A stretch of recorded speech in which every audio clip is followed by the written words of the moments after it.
Kadang juga hati manusia itu bandel sih. Dia harus ngerasain sakit dulu nih, biar ngerti arti ikhlas yang sebenarnya. Bayangin deh, lu tahu pasangan lu lagi ketemu seseorang dari masa lalunya, yang mana seseorang yang dulu punya tempat besar di hatinya, dan lo masih milih buat diem. Karena dari situlah mereka ngerti bahwa beberapa hal memang harus dibiarkan jadi kenangan, bukan jadi kenyataan.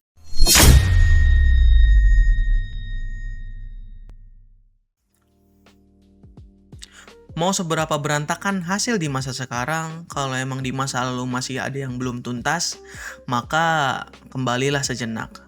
Kemasi apa yang perlu kamu bawa, pilah dan singkirkan apa yang ingin kamu kubur dan tinggal di sana. Karena ada kalanya bukan waktu yang menyembuhkan kita, tapi keberanian untuk menatap masa lalu dan bilang ke dia, terima kasih ya, udah jadi bagian dari diriku.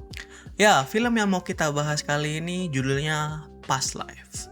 Karya sutradara Celine Song, bukan film yang banyak dialognya. Tapi justru karena itu, setiap kata-kata yang diucapkan terasa kayak peluru, kecil tapi nembus tepat ke dada. Ceritanya cukup sederhana. Nora dan Haesung, dua sahabat kecil dari Korea yang terpisah saat keluarga Nora pergi ke luar negeri. 24 tahun kemudian mereka bertemu kembali di New York. Bukan sebagai bocah yang saling menyukai, tapi sebagai dua manusia dewasa yang udah punya hidup dan luka masing-masing. Dan disitulah film ini mulai bernafas. Bukan lewat aksi besar atau ledakan emosi, tapi lewat tatapan yang lama, jeda di antara kata-kata, dan keheningan yang justru paling berisik.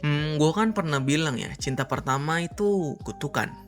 Dan film ini seakan-akan ngekonfirm ucapan itu. Cinta yang terkubur di dalam ingatan kita, di pojok amigdala, gak pernah tumbuh, gak pernah berubah, tapi juga gak pernah mati. Dia ada tetap di dalam sana, membeku dalam bentuk yang paling murni. Masalahnya, dunia terus bergerak, waktu nggak nunggu siapapun. Dan cinta yang nggak ikut bergerak itu akan kehabisan ruang buat hidup di masa sekarang. Haesung datang ke New York bukan buat ngerebut Nora, tapi untuk memastikan bahwa gadis yang dulu ia cintai benar-benar nyata. Bukan hanya sekedar bayangan masa kecil. Tapi sayangnya dunia udah berubah. Gadis itu bukan Nayeong yang lama lagi. Dia sudah jadi Nora. Seorang pelukis, seorang istri, seorang manusia baru dengan hidup yang berbeda. Transformasi Nora bukanlah bentuk pelarian. Dia bukan melupakan masa lalunya. Dia cuma belajar melepaskan, kayak ulat yang harus ninggalin kepompong supaya bisa terbang jadi kupu-kupu. Dia realistis, karena memang itulah hidup. Kita nggak bisa terus-terusan nunggu di stasiun masa lalu sambil berharap kereta yang sama datang lagi. Kadang kita juga harus naik kereta yang baru, walau belum tahu bakal turun di mana. Dan Haesung juga nggak salah. Dia cuman manusia yang rindu. Manusia yang butuh memastikan sesuatu yang ia pendam bertahun-tahun itu benar-benar pernah ada. Kadang juga hati manusia itu bandel sih.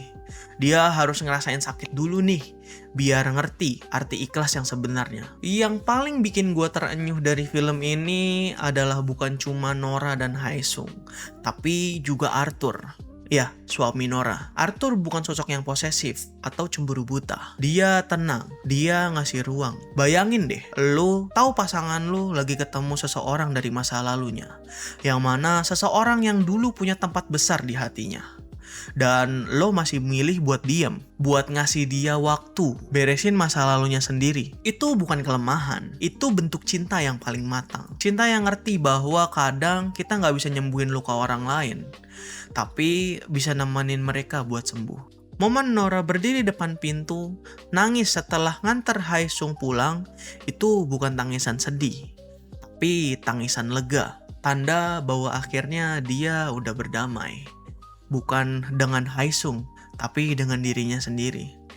Hidup itu lucu ya. Kadang orang datang bukan buat tinggal, tapi buat ngingetin kita. Nora dan Haesung adalah dua garis sejajar yang pernah bersinggungan di waktu yang sama. Lalu terus berjalan masing-masing tanpa pernah bersatu lagi. Tapi bukan berarti pertemuan mereka sia-sia, karena dari situlah mereka ngerti bahwa beberapa hal memang harus dibiarkan jadi kenangan, bukan jadi kenyataan. Dan dari situlah esensi past life. Bukan soal bagaimana jika kita bersama, tapi bagaimana jika kita tetap jadi diri sendiri setelah semua yang pernah kita rasakan. Lagi-lagi memang film ini pelan, nggak banyak ledakan emosi, nggak banyak musik yang heboh, tapi justru di situ letak kekuatannya. Ia mengajarkan kita untuk pause, buat ngelihat hidup bukan dari apa yang belum kita punya, tapi dari apa yang udah kita lalui. Dan kalau lo punya seseorang yang rasanya nggak kelar-kelar, mungkin ini waktu yang tepat buat lo balik sejenak, bukan buat memperbaiki, tapi buat mengucapkan terima kasih. Karena memang beberapa perasaan ditakdirkan untuk dikenang, bukan untuk dilanjutkan. Dan mungkin untuk menyudahi video kesempatan kali ini, gue mau coba narik sebuah kesimpulan.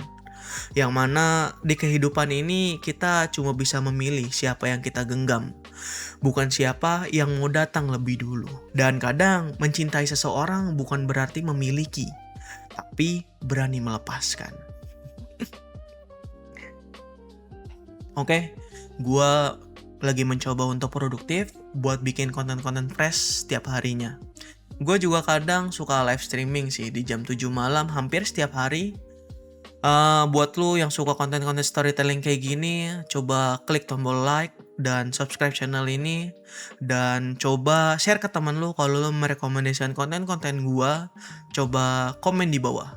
Gua harus bahas film, anime, drama, apalagi. Sekian dari gua.